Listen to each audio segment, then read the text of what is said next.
Good morning. Today we look at Matthew 18, 21 through 35, the end of the chapter.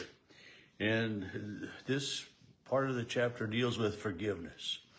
And, I was thinking about forgiveness. And, I've preached sermons on forgiveness. We've talked about it before here too. But, forgiveness isn't easy.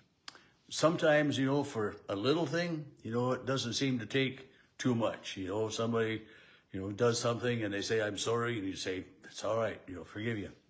But then there's other times that, it's something big and, it's really hard to forgive.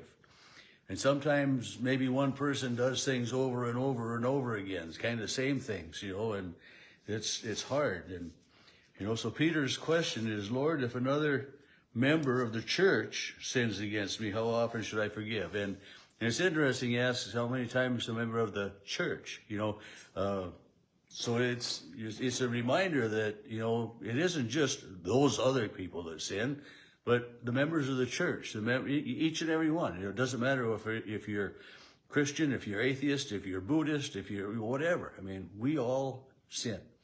So if another member of the church or, whatever, sins against me, as many as 7 times, and, that's 7 is a pretty good number. And Jesus, depending on, here in this one, he says, no, it's not 7 times, but 77 times. And in another place, it says 70 times 7, which would be, of course, 490. And it's just, you're going to have a little book, to keep track of all of those forgiveness times. But the reality is Jesus is saying, don't keep track.